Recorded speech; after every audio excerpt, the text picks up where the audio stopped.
You're watching The Week Ahead with me, Ibrahim Sani. We're entering the fourth week of July of 2022. There were a lot of items that took place over the last week. This is, of course, parliamentary session. We saw the parliament debated and somewhat approved some of the bills, including the sexual harassment bill, the anti-hopping law, as well as the tobacco endgame law. Some of the bills are still being debated this week, so keep an eye out on that. You can also keep an eye out on some of the political movements of political parties. Tun Mahathir, our former premier, did say that last week that the squabbles between political parties is delaying the GE15. Some of us are anticipating GE15 to take place in the fourth quarter of this year. However, many others are speculating that this could be stretched until next year.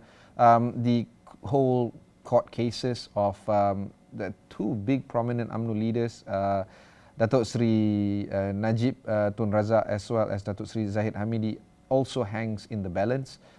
So there are a lot of conversations and I guess question marks when it comes to when the general election is going to take place because of these two individuals' situation and status at the court of law. So all this is going to be further debated over the next week to come.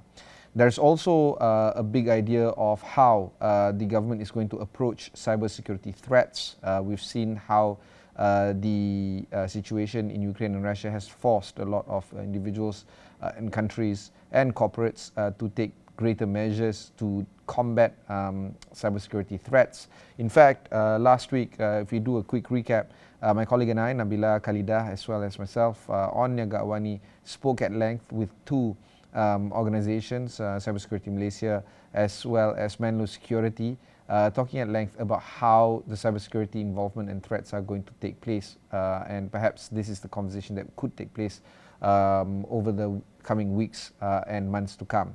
In fact, if you don't mind, I'll play a clip of our interview with Menlo Security as well as with Cybersecurity Malaysia on this very topic. Take a look.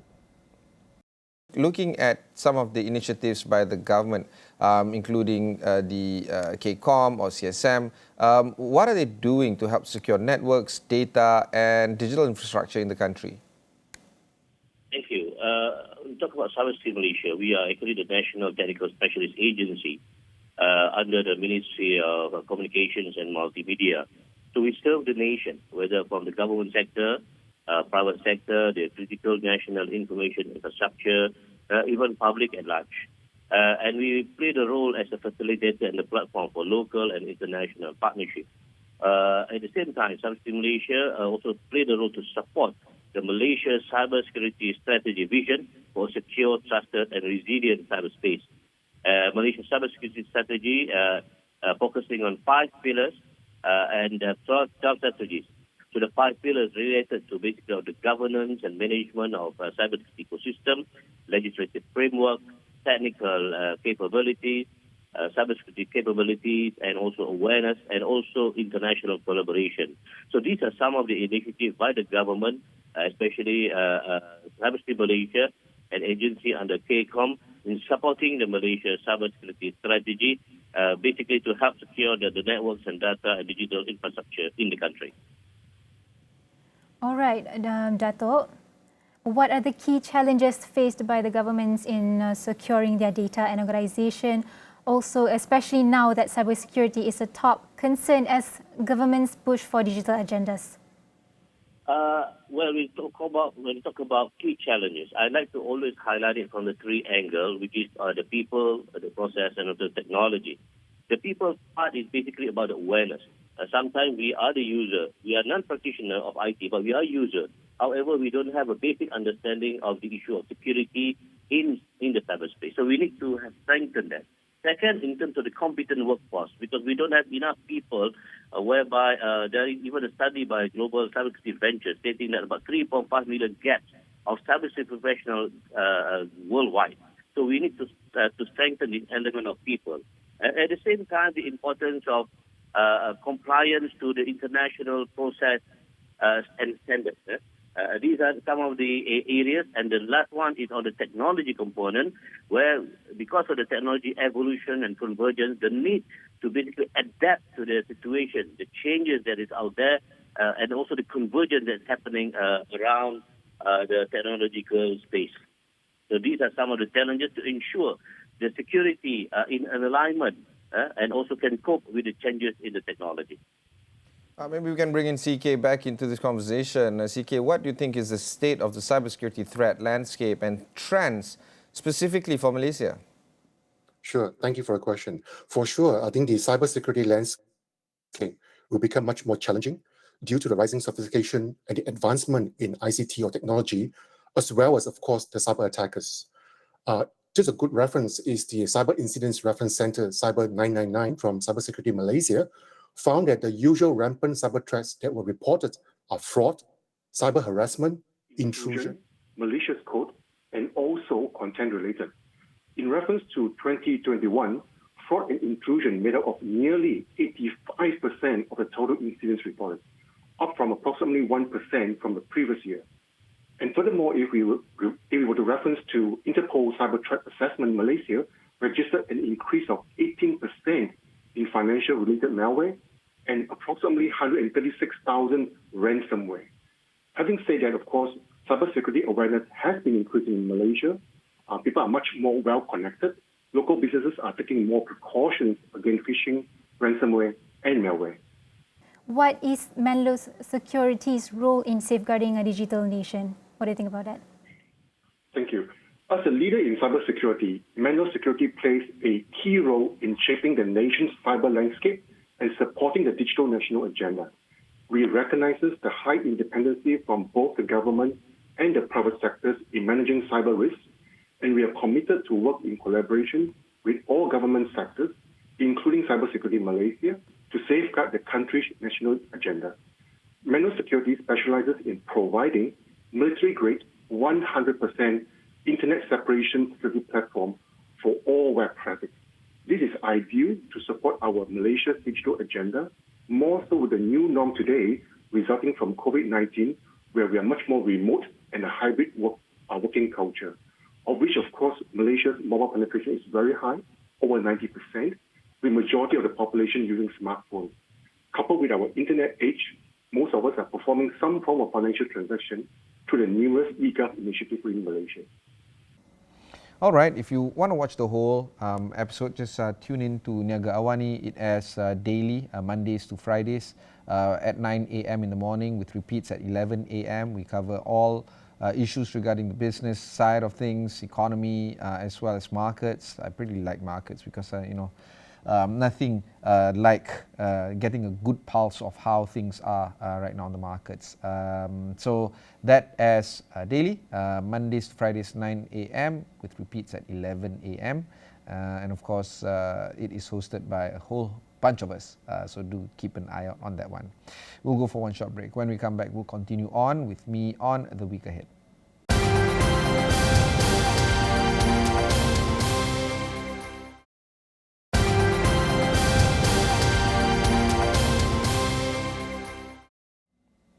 Thanks for staying on with us. My name is Ibrahim Sani. This is The Week Ahead. We're entering the 4th week of June. I'd like to remind everyone about the whole progress tracker of the year. If you go to Twitter and follow Progress 2022, they keep a good bar chart on how much the year has progressed. Bahasa Malaysia dia kata pejam celik. No sahaja, dah 56% the year has transpired or has traversed, with about 44% left of the year. So not much left. We're looking at just 5 months to go for 2022. So what can we expect in the months to come? So we'll keep that question open-ended. For now, we'll focus on what's coming up next in the weeks to come. Particularly on the 4th of July, we're looking at some economic data coming in from global markets. China is publishing their second quarter GDP, the US as well, second quarter unemployment numbers in Malaysia, second quarter GDP numbers are going to be published as well. Much of the numbers are also going to revolve around inflation rates, especially headline inflation. And of course, one more important thing is of course the unemployment rate, not just in Malaysia but beyond. This economic data is actually quite important for us to keep a track on because, as we all know, interest rates are rising everywhere around the world, from the US to China, sorry, not China so much, from the US to the ECB or the European Central Bank over to Malaysia. Also quite important for us to take a look is on some of the conversations that need to be had when it comes to business, particularly corporates in Malaysia. Not much can be said about the corporates in Malaysia when it comes to the corporate earnings, but one company that I just interviewed very recently, quite interesting progress because in my sister show called Notepad with me, Ibrahim Sani, I interviewed the Executive Director of Content Forum, Madiha Mahmud. There she was talking about the Content Code of 2022 and some of the key learnings that we need to take from it. That ties it up nicely with some of the economic updates that we bring about every now and then on the show, largely because the Content Code talks about how people should regulate themselves, or organizations like us, say for instance as AWANI, should regulate ourselves on the social sites when it comes to ethics and good behavior and good practices. So I would like to play a snippet of my interview with Madiha Mahmud, the Executive Director of Content Forum, regarding the recently published Content Code 2022. Take a look. We want to know a little bit more about the Content Code 2022. After receiving numerous feedback from this exercise, what would be some of the lessons learned following this particular work that you've done? Sure.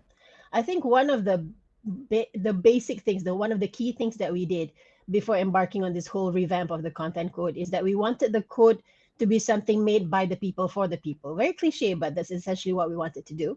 So what we did was, it started out with a draft that the industry players got together, the Content Forum members got together.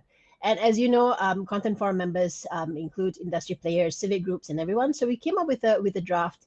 We went through the process of getting the lawyers to look at it. We went through with stakeholders, and then we initiated a nationwide public consultation exercise.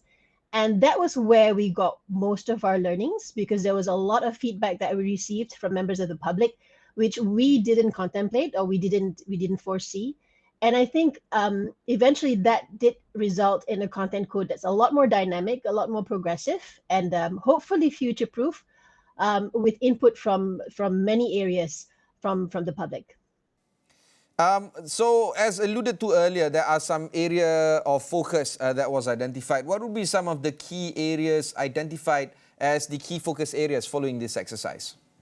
The 8 key focus areas, I think we've basically highlighted. We've got upholding the rights of children in advertisements or in advertising. This one, we took 2 angles. It's not just advertisements that are featuring children, but also advertisements targeting children. So it's a lot more comprehensive now. We have upheld the rights of persons with disabilities, talking not just about the kind of content that people should avoid when featuring or portraying persons with disabilities, but also ensuring accessibility of content for them as well. Then there's ethical reporting of suicide cases. We addressed abuse of religion in advertisements. We also added a provision prohibiting online abuse and gender-based violence. And other than that, there's addressing false content and its impact in the community. And we have, I think this is the bulk of it. The advertising guidelines was what had the most changes. We had to address influencer marketing, disclosure in certain platforms, and paid spots and sponsored content, things like that as well. So how do you do this? Because Content Forum isn't a regulator. So how do you impose your will on the market on issues like mental health or paid marketing and the likes? I think the first thing I need to clarify there is we absolutely have no intention to impose our will on anyone. The Content Forum works on the basis of self-regulation. The one thing we want to do is to have the Content Code being a guide, continue to be a guide for content standards and self-regulation. And what we always strive to do is to advocate for self-regulation. So that means empowering the people to be aware of what the content standards are and what kind of content they should consume or should not consume or choose to consume or not consume. And also to exercise the available tools, reporting content that they believe may not be in compliance of the code, exercising on social media, for example, where we don't have much jurisdiction. We provide awareness on how to use self-regulation tools like, the block, the unfollow, muting, report. So these are the things that we do as well.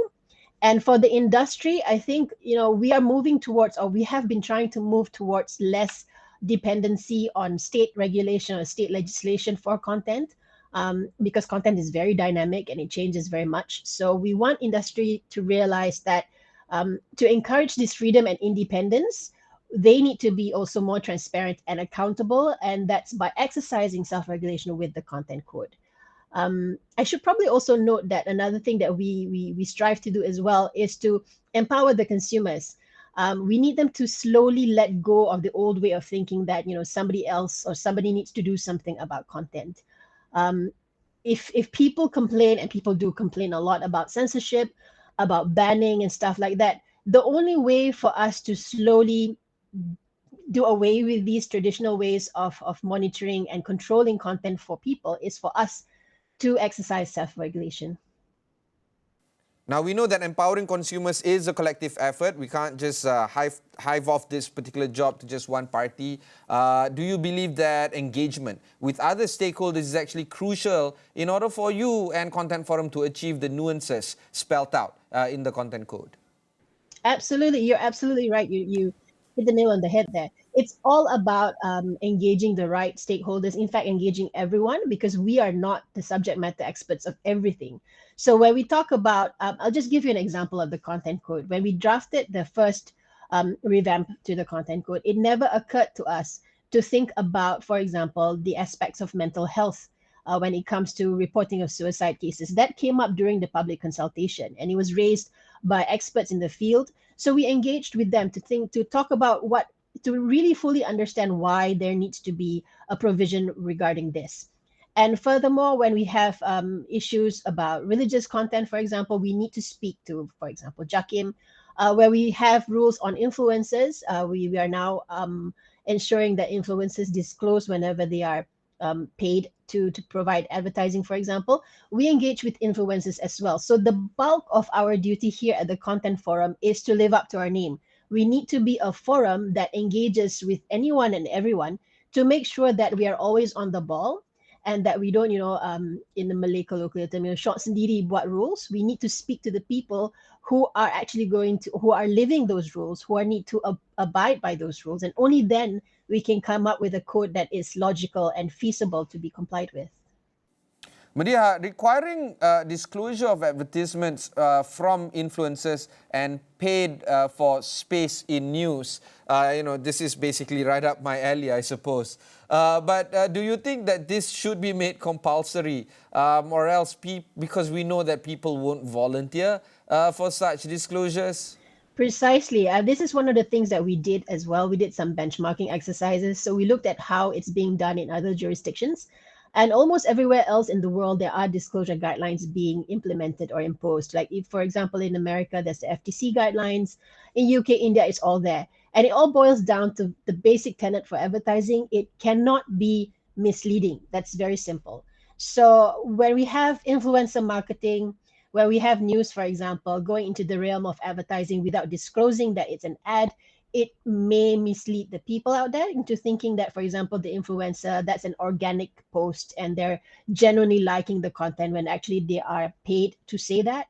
Or, for example, if they're watching you on the news and then you suddenly segue into selling a product, people might be misled into thinking that product is good enough to make the news, when in actuality, the brand has paid you to mention them in the news. So it's all about disclosure. It doesn't need to be in your face.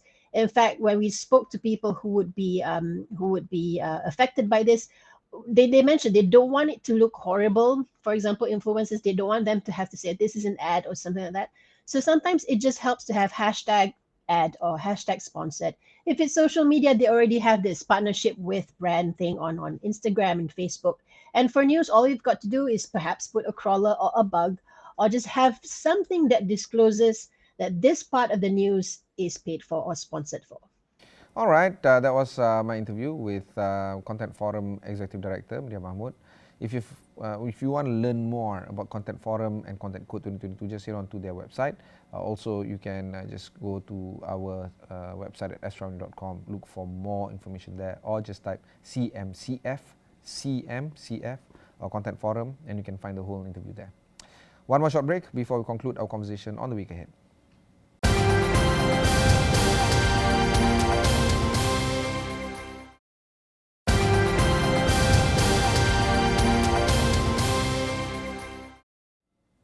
All right, thanks for staying on with us. Not much left on the show, but perhaps just a friendly reminder to all of you. The fourth vaccination booster shot is now made available to most, sometimes for free. Just go to many of your walk-in centers, get your fourth booster jab. I plan to get mine next week. I don't know whether it's going to be made free, but whatever it is, I'm just going to try. I think cases are rising right now. If you go to the website, at KKM's website or MOH website, the cases are indeed rising, so do keep an eye out on that. And one more final thing, the parliamentary session is still in session. Do keep an eye out on some of the bills that is going to be debated. We, like it or not, have to involve the people's business into our lives, largely because we are the people, and 222 MPs are doing business for us. So keep an eye out on their work and make sure that their work is well regulated, and perhaps hold them even accountable if we can dare to dream. That's it from me for this particular show. I really do wish you a good week ahead. For now, if you want to learn more about some of the content that we have, just head on to astro.com, look for Notepad, look for Niaga Awani, look for Week Ahead. You can also look for Agenda Awani. Some of the shows that I host there are also quite important and interesting to watch and view. Till then, thanks very much for watching, and goodbye.